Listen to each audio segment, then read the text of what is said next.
بسم اللہ الرحمن الرحیم۔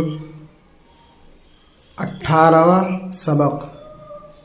غلامی کا انسداد۔ 18ویں صدی کے اواخر تک ملک انگلستان میں بھی رسم غلامی اسی طرح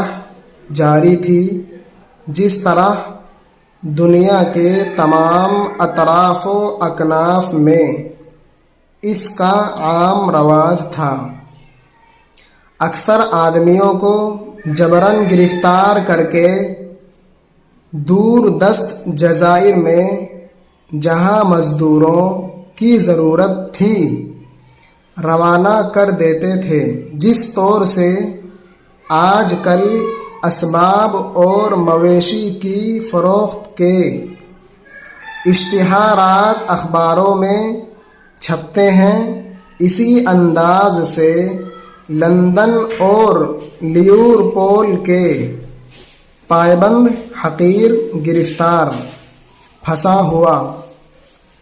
خرم خوش، دلشاد مسرور، شاداں، قدرت کی نوا، آواز خداوندی، مہجور، جدا، دور، الگ تھلگ، زمزمہ، نغمہ، ترانہ، مست، مطمئن و خوش، متوالا، لے، لہجہ، سر، آواز۔ انسداد، روک تھام، ممانعت، رسم غلامی، غلامی کا رواج۔ دور دست، بہت دور جہاں رسائی مشکل ہو۔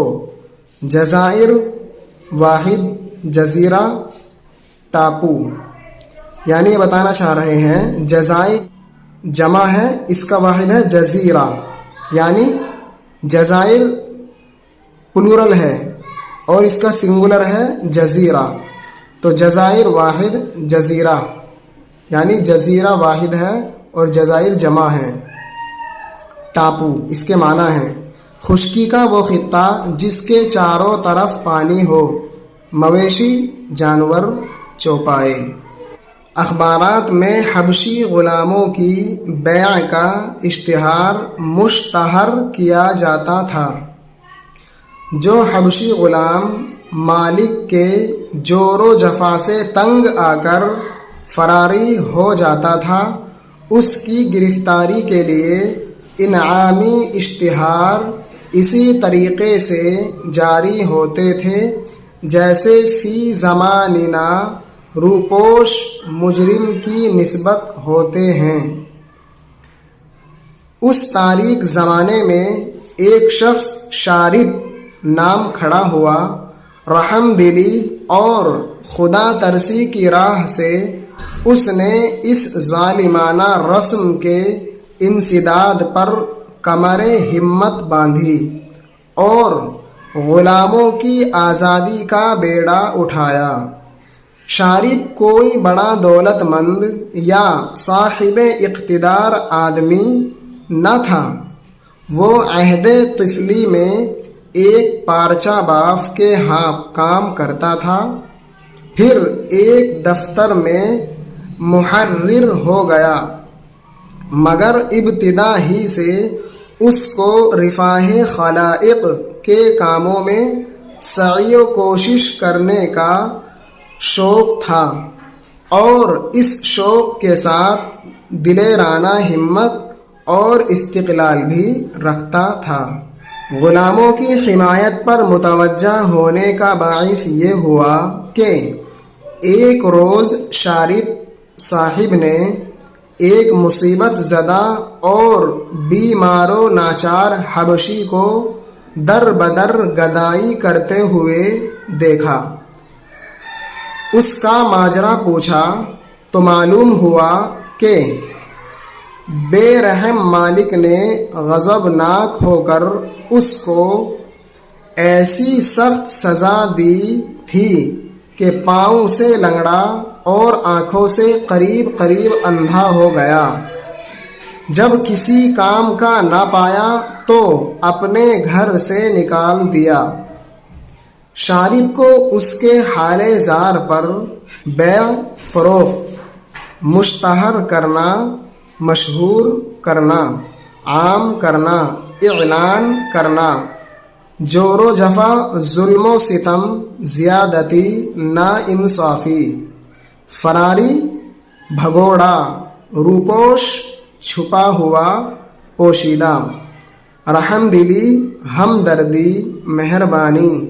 خدا ترسی، خوف خدا، کمر ہمت باندھنا، محاورہ، یعنی یہ ایک محاورہ ہے، اس کا مطلب ہوتا ہے پختہ ارادہ کرنا، ورنہ اس کے معنی اور میننگ تو الگ ہیں، لیکن محاورے کا جو مفہوم اور مطلب ہے وہ ہے پختہ ارادہ کرنا، بیڑا اٹھانا، ذمہ لینا، تیار ہونا، صاحب اقتدار،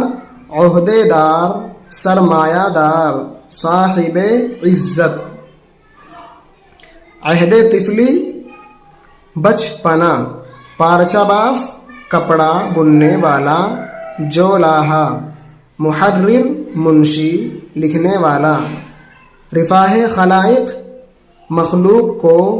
آرام و نفع پہنچانا، در بدر، گھر گھر، گدائی کرنا،